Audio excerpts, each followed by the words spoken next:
Saudara-saudara, mari kita berdoa sebelum kita membaca merenungkan firman Tuhan. Tuhan, berikan kami hati yang merindukan Engkau, ya Tuhan. Biar hati kami lapar dan haus akan Engkau. Biar hati kami betul-betul menginginkan Engkau di dalam kehidupan kami. Kami sadar ya Tuhan, tanpa Engkau yang berjalan bersama dengan kami tidak akan mampu apa-apa. Kami tidak bisa berbuat apa-apa tanpa Engkau yang menyertai kami, tanpa Engkau yang memimpin kehidupan kami ya Tuhan. Kami perlu Engkau ya Tuhan. Biarlah Engkau yang memberikan kami hati yang merindukan Engkau. Biar kami terus membangun relasi kami dengan Engkau. Biar kami terus membangun hubungan kami dengan Engkau. Semakin dalam, dan semakin dalam ya Tuhan.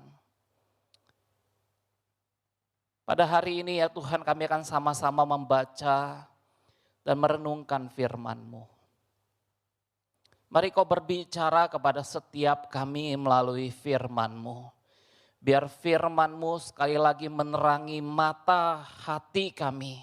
Sehingga mata hati kami boleh melihat Tuhan yang hidup, Tuhan yang telah bangkit, Tuhan yang telah menang, Tuhan yang memerintah di atas segala sesuatunya. Tuhan, kami menyerahkan diri kami ke dalam tangan-Mu. Pimpin kami dalam membaca dan merenungkan firman-Mu. Kami berdoa di dalam nama Tuhan Yesus Kristus. Amin.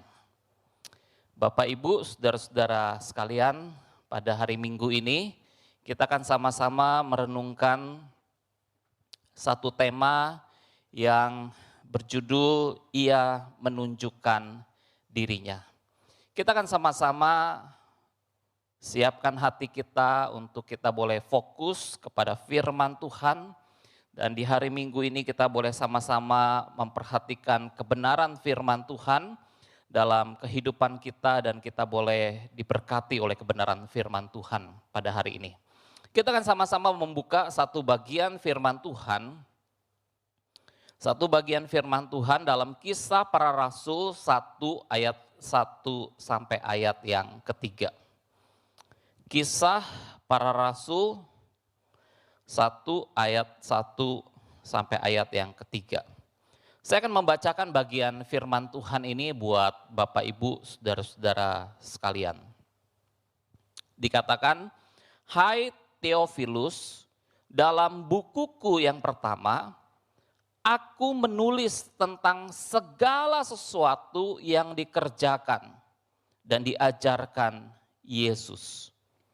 Sampai pada hari Ia terangkat.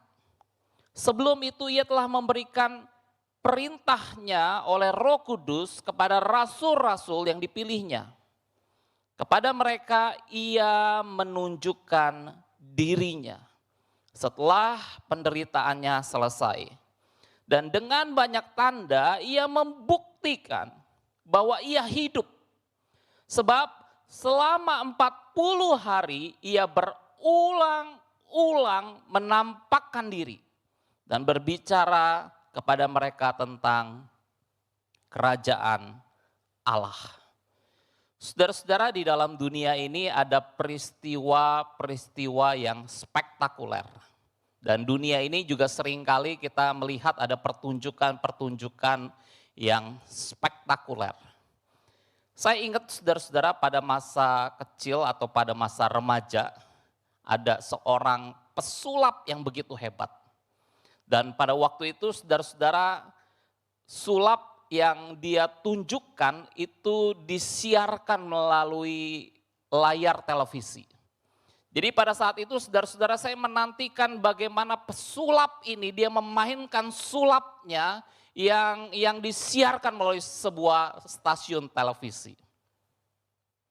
Saudara-saudara, pesulap itu adalah David Copperfield. David Copperfield adalah seorang pesulap yang hebat pada zaman itu, saudara-saudara. Dan kalau saudara-saudara yang masih muda tidak mengenal David Copperfield, memang kita beda generasi, saudara-saudara. Tetapi saudara-saudara, ini adalah seorang pesulap yang begitu hebat pada waktu saya masih kecil atau remaja.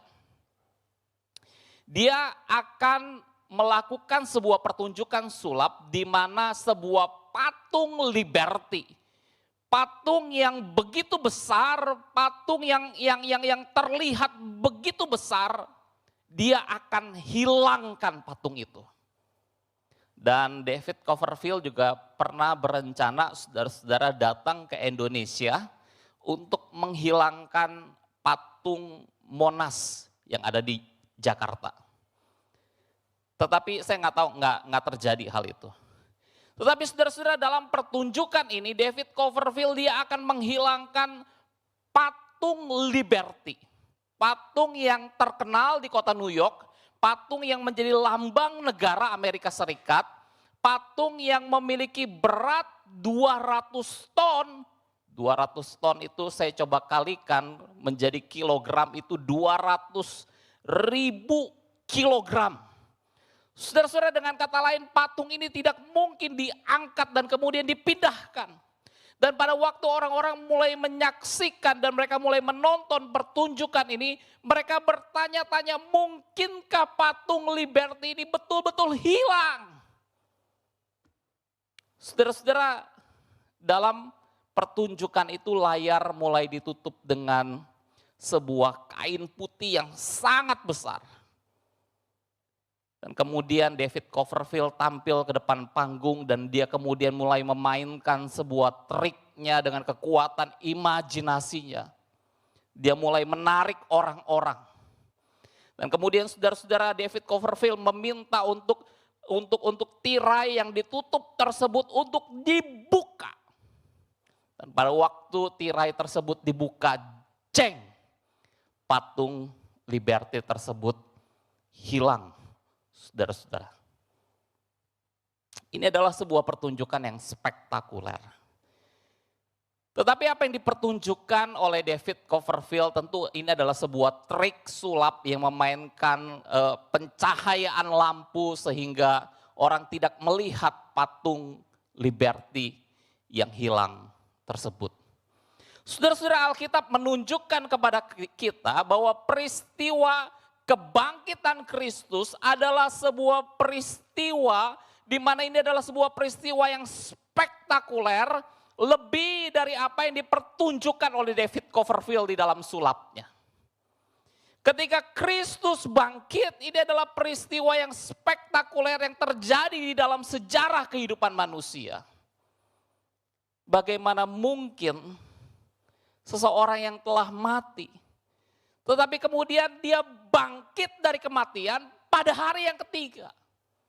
Saudara-saudara, kalau ini dilakukan oleh manusia, tentu ini adalah hal yang mustahil, tidak mungkin manusia bisa melakukannya. Bangkit dari kematian. Tetapi Yesus adalah Allah yang telah menjelma menjadi manusia. Yesus dia adalah Allah yang menjelma menjadi manusia. Maka Allah yang menjelma menjadi manusia itu ketika dia mati disalibkan, maka adalah sesuatu yang mungkin dan tidak ada yang mustahil untuk Allah bangkit dari kematian. Dan inilah yang terjadi kepada Yesus, dia bangkit dari kematian. Yesus telah bangkit. Yesus menang. Yesus memerintah sekarang sebagai raja untuk selama-lamanya. Saudara-saudara, peristiwa kebangkitan Yesus dicatat oleh Lukas dalam Kisah Para Rasul 1 ayat yang ketiga dengan mengatakan, kepada mereka, yaitu kepada para rasul, kepada para murid, ia menunjukkan dirinya setelah penderitaannya selesai dan dengan banyak tanda ia membuktikan bahwa ia hidup. Sebab selama 40 hari ia berulang-ulang menampakkan diri dan berbicara kepada mereka tentang kerajaan Allah. Saudara-saudara, dalam terjemahan Alkitab firman Allah yang hidup dalam Kisah Para Rasul 1 ayat yang ketiga dikatakan, selama 40 hari setelah ia disalibkan, berkali-kali ia menampakkan diri kepada para rasul dengan berbagai cara. Ia membuktikan kepada mereka bahwa ia benar-benar hidup. Saudara-saudara, coba kita perhatikan. Dikatakan berkali-kali Yesus menampakkan diri kepada para rasul. Yesus yang telah bangkit bukan hanya menampakkan diri satu kali. Saudara-saudara, kalau hanya satu kali, ada kemungkinan orang-orang yang meragukan tentang kebangkitan Kristus. Mereka dapat mengatakan, itu para murid mereka hanya ilusi. Mereka hanya berhayal bahwa Yesus itu bangkit. Mereka terlalu mengidolakan Yesus yang telah mati itu, sehingga mereka berhayal bahwa Yesus yang telah mati itu bangkit. Ada kemungkinan kalau hanya satu kali Yesus menampakkan diri. Tetapi Alkitab mencatat bahwa setelah kebangkitannya, Yesus menampakkan dirinya berkali-kali, berulang-ulang. Yesus menampakkan dirinya kepada para rasul, dan ia menampakkan dirinya juga kepada lebih dari 500 orang sekaligus, dicatat oleh Rasul Paulus dalam 1 Korintus 15 ayat yang ke-6. Saudara-saudara, seorang yang bernama Uskup Pierce dalam Adam Clark Commentary, dia mengatakan bahwa selama 40 hari, dari saat dimana Yesus bangkit sampai pada saat kenaikannya, Yesus ada menampakkan diri sebanyak 8 kali. Saudara-saudara, angka 8 ini bukan angka yang pasti, tetapi ini hanya urutan yang diberikan oleh Uskup Pierce dalam Adam Clark Commentary. Sebab banyak penafsir mengatakan ada Yesus menampakkan diri sebanyak 10 kali, tetapi Uskup Pierce mengatakan 8 kali. Yang pertama, saudara-saudara, Yesus menampakkan diri kepada Maria Magdalena dan Maria yang lain. Ketika mereka pulang dari kubur Yesus, mereka berjumpa dengan Yesus yang telah bangkit. Yang kedua, kepada 2 orang murid Yesus yang sedang dalam perjalanan, mereka sedang berjalan pulang ke kampung halaman mereka di Emmaus. Dan tiba-tiba Yesus datang ke tengah-tengah mereka, kemudian bercakap-cakap dengan mereka, dan Yesus menunjukkan dirinya kepada mereka. Yang ketiga, Yesus menampakkan diri kepada Simon Petrus. Yang keempat, Yesus menampakkan diri kepada 11 murid, di mana 2 orang murid yang dari Emmaus itu juga bergabung, ada bersama-sama dengan mereka, tetapi Thomas tidak ada di situ pada waktu itu. Yang kelima, 8 hari setelah kebangkitan, Yesus menampakkan diri kepada para murid yang sedang berkumpul di sebuah rumah. Yesus tiba-tiba hadir dan dia menampakkan diri kepada para murid. Yang keenam, Yesus menampakkan diri kepada para murid yang sedang menangkap ikan di pantai Danau Tiberias. Ada Petrus di sana dan ada beberapa murid yang sedang menangkap ikan di sana. Yang ketujuh, Yesus menampakkan diri kepada Yakobus. Yakobus di sini adalah saudara dari Tuhan Yesus atau adik dari Tuhan Yesus, dan dia juga adalah penulis kitab Yakobus. Yang kedelapan, Yesus menampakkan diri kepada orang-orang yang berkumpul di Betania sebelum Yesus terangkat naik ke surga.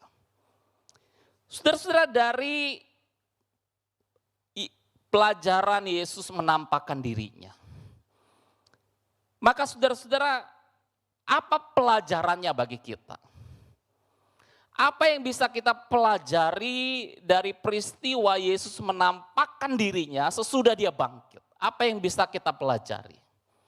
Ada dua hal yang akan kita pelajari pada hari Minggu ini, saudara-saudara. Yang pertama, Yesus memahami kesedihan kita. Yesus mengerti keadaan kita yang sedang bersedih. Saudara-saudara, pada waktu Yesus menampakkan dirinya kepada dua orang murid yang dalam perjalanan menuju ke kampung halamannya di Emmaus. Dalam Lukas 24 ayat yang ke-17 dikatakan Yesus mulai bercakap-cakap dengan mereka. Dan Yesus bertanya, apa yang kamu percakapkan sementara kamu berjalan? Dan kemudian dikatakan, maka berhentilah mereka dengan muka muram. Terjemahan Alkitab Firman Allah yang hidup mengatakan, kesedihan tampak pada wajah mereka. Saudara-saudara, kenapa mereka bersedih? Apa yang membuat dua orang murid Yesus ini yang sedang dalam perjalanan dari Yerusalem ke Emmaus, mereka sedang dalam keadaan yang bersedih? Apa yang membuat mereka bersedih? Saudara-saudara, yang membuat mereka bersedih adalah peristiwa kematian Yesus. Ada kemungkinan saudara-saudara dua orang murid ini adalah dua orang yang menyaksikan peristiwa di hari Jumat. Sebuah peristiwa di mana Yesus ditangkap. Dan kemudian saudara-saudara, pada waktu Yesus ditangkap, Yesus diadili. Dan Yesus dicambuk. Dan kemudian sampai pada akhirnya Yesus disalibkan. Dan kemudian dia mati di atas kayu salib. Saudara-saudara, peristiwa ini menyedihkan bagi mereka. Karena mereka mengharapkan bahwa Yesus, dia adalah Mesias yang akan membebaskan bangsa Israel dari penjajahan Romawi pada waktu itu. Membawa kembali kemuliaan bangsa Israel seperti pada zaman Daud. Tetapi saudara-saudara, Yesus yang mereka kagumi, Yesus yang mereka banggakan, dialah seorang Mesias. Dan sekarang harus mati tergantung di atas kayu salib. Maka pada waktu saudara-saudara Yesus menampakkan dirinya kepada mereka. Dikatakan di dalam Alkitab, muka mereka bersedih. Ada kesedihan di dalam wajah mereka. Mereka bersedih, kenapa Yesus harus mati di kayu salib? Kenapa imam-imam kepala, kenapa ahli-ahli Taurat harus menangkap dia, harus menghakimi dia, dan pada akhirnya harus menyalibkan dia di atas kayu salib? Mereka bertanya-tanya di dalam hati mereka. Dan kedua orang murid ini adalah dua orang yang sebenarnya dalam keadaan putus asa. Mereka bertanya-tanya dalam hati mereka, apakah yang harus mereka lakukan sekarang? Apakah mereka harus melepaskan ajaran yang pernah diajarkan oleh Yesus kepada mereka? Karena Yesus sekarang telah mati di atas kayu salib. Dan mereka mendengar sebuah rumor bahwa Yesus itu bangkit. Dan bagi mereka tidak mungkin Yesus itu bangkit. Saudara-saudara, di tengah-tengah keputusasaan dua orang murid ini yang sedang bersedih, puji Tuhan, Yesus menampakkan diri kepada mereka. Yesus berjalan bersama dengan mereka. Yesus bercakap-cakap dengan mereka. Dan Yesus menjelaskan isi kitab suci kepada mereka. Dan pada waktu Yesus menjelaskan isi kitab suci kepada mereka, hati mereka berkobar-kobar. Dan pada waktu hati mereka berkobar-kobar, Alkitab katakan kemudian Yesus memecahkan roti. Dan pada saat itu terbukalah mata mereka. Dan mereka melihat Yesus yang bangkit. Kesedihan mereka, kesedihan dua orang murid ini berubah menjadi sukacita. Karena mereka melihat Yesus yang telah bangkit, yang menampakkan diri kepada mereka. Saudara-saudara, dalam kehidupan ini bukankah kita juga seringkali menghadapi kesedihan? Saat apa yang kita inginkan tidak bisa kita capai. Saudara-saudara, kita bersedih di dalam hati kita. Saat apa yang kita harapkan untuk kita bisa raih dalam kehidupan ini dan kita tidak bisa meraihnya. Saudara-saudara, hal itu akan menimbulkan sebuah kesedihan dalam hati kita. Saat kita punya impian tentang sebuah masa depan, tetapi kemudian tiba-tiba masa depan itu hancur berantakan di depan kita. Seperti apa yang orang tidak duga di masa pandemi COVID-19 ini. Tiba-tiba seluruh rencana orang harus hancur berantakan. Saudara-saudara, hal ini membawa kesedihan di dalam hati banyak orang. Seorang penulis lagu yang berjudul What a Friend with Jesus. Yesus adalah sobat yang sejati. What a friend we have in Jesus. Saudara-saudara, lagu ini ditulis oleh seorang pendeta baptis yang bernama Joseph Scriven. Joseph Scriven adalah orang yang mengalami pergumulan hidup yang luar biasa hebat. Dan pada akhirnya dia menulis sebuah syair yang menjadi pengharapan, penghiburan di dalam kehidupannya dan membawa orang dekat dengan Tuhan. Saudara-saudara, pengalaman Joseph Scriven dapat kita katakan adalah sebuah pengalaman yang sangat menyedihkan. Pada tahun 1845, Joseph Scriven merencanakan akan menikah dengan seorang gadis Irlandia yang sangat cantik. Harapan masa depan ada di dalam kehidupan Joseph Scriven. Tetapi saudara-saudara, gadis yang dicintai oleh Joseph Scriven 1 hari sebelum pernikahannya mengalami sebuah kecelakaan. Ketika gadis itu sedang menyeberangi sebuah sungai dengan sebuah kereta, tiba-tiba gadis ini terlempar keluar di jembatan sebuah sungai tersebut. Dan kemudian gadis ini kecemplung ke dalam sungai dan kemudian dia meninggal. Saudara-saudara, Joseph Scriven mengalami sebuah kesedihan di dalam hatinya. Dia bersedih karena gadis yang dia cintai meninggal. Tetapi tidak berselang lama, Joseph Scriven dia bangkit kembali. Dia menata kembali harapannya untuk masa depan kehidupannya. Dan kemudian Joseph Scriven merencanakan untuk kembali menikah. Dia mencintai seorang gadis dan kemudian dia merencanakan untuk menikah dengan gadis tersebut. Tetapi saudara-saudara, gadis tersebut ternyata mengalami satu penyakit. Mengalami penyakit radang paru-paru. Dan penyakit ini membawa kematian kepada gadis yang dia cintai. Dan kesedihan kembali terjadi di dalam kehidupan Joseph Scriven.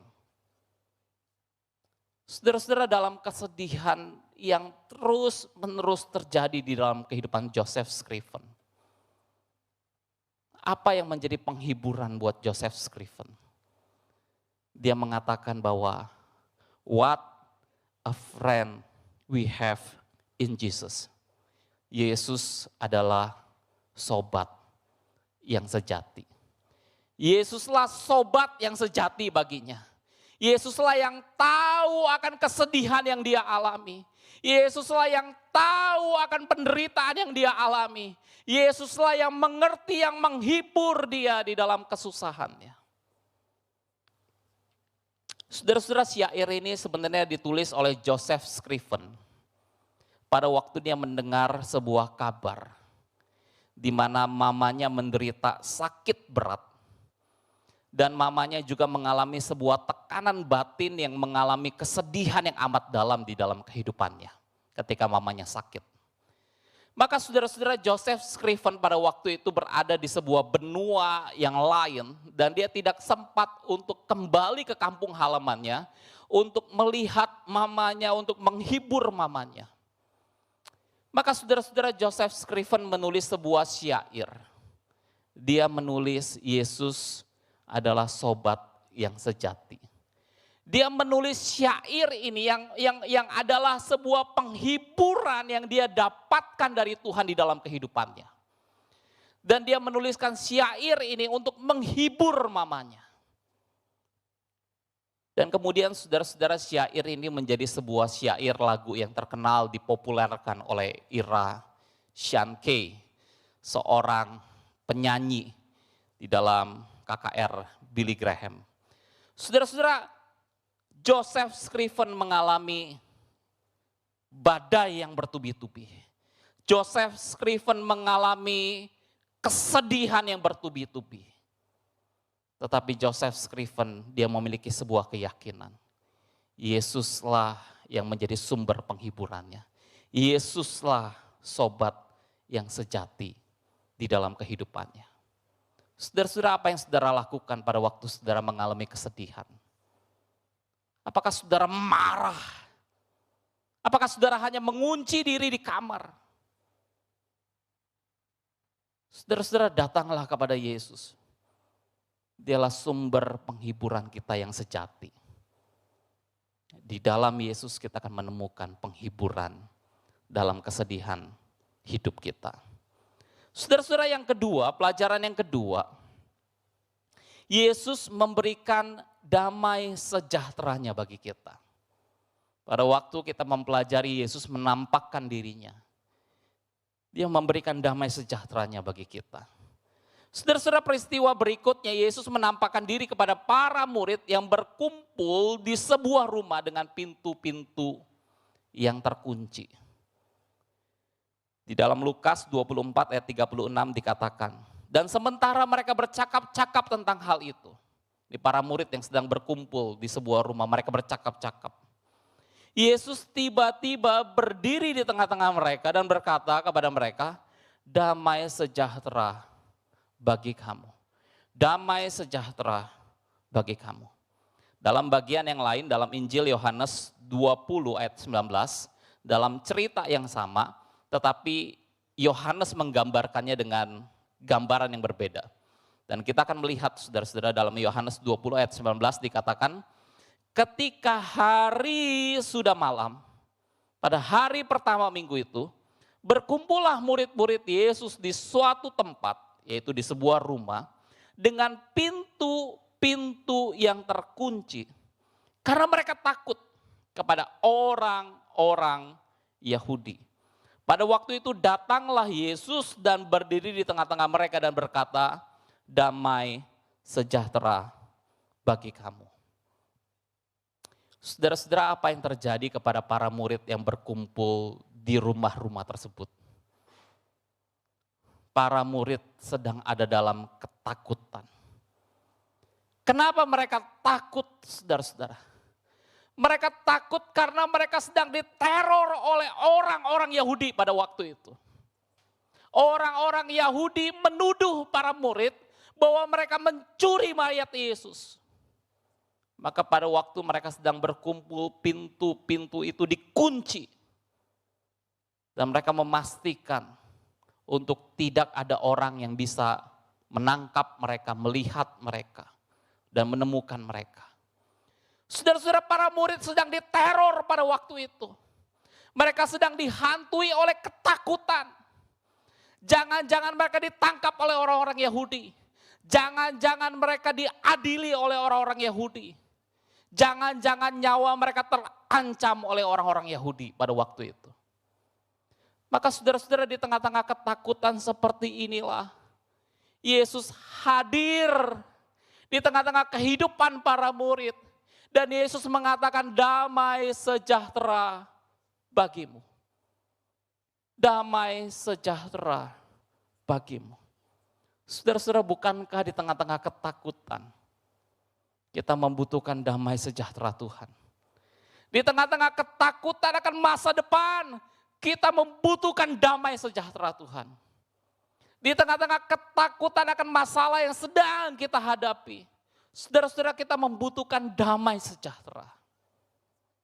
Damai sejahtera akan memberikan kita kekuatan untuk menghadapi masalah apapun yang terjadi di dalam kehidupan kita. Billy Graham, saudara-saudara, menggambarkan bahwa damai sejahtera itu seperti seekor burung yang sedang tidur di dalam celah batu karang yang berada di tepi laut. Saudara-saudara, damai sejahtera itu seperti seekor burung yang sedang tidur di celah batu karang yang berada di tepi lautan. Saudara-saudara, batu karang itu akan dihantam oleh gelombang yang ada di tengah-tengah lautan tersebut.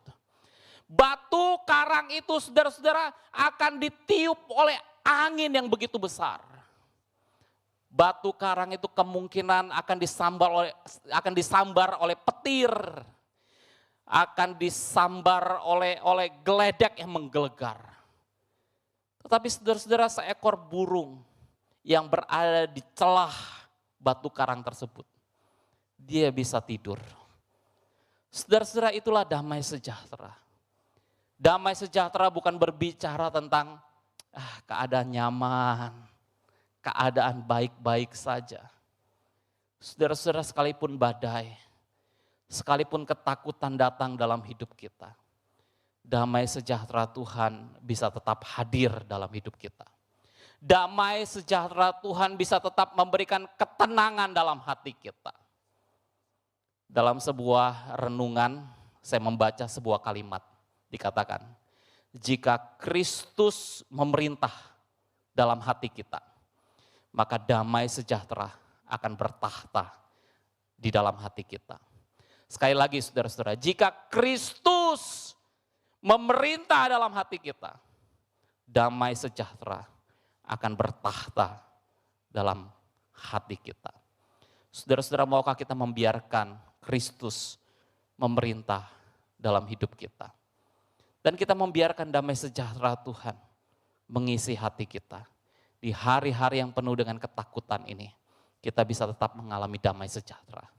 Mari kita tundukkan kepala kita berdoa. Bapa, kami bersyukur buat firman-Mu ya Tuhan. Tuhan berkati setiap kami. Dan Tuhan tolong kami. Supaya kami boleh hidup sesuai dengan kebenaran firman-Mu. Di masa-masa kebangkitan ini, biarlah ya Tuhan, kami boleh memiliki iman yang teguh, iman yang yakin Yesus hidup, Yesus telah menang, Yesus bangkit, Yesus memerintah untuk selama-lamanya. Dan biar apapun yang terjadi dalam hidup kami tetap percaya kepada Engkau, ya Tuhan, Allah yang hidup. Bersyukur buat firman-Mu, dalam nama Tuhan Yesus Kristus kami berdoa. Amin.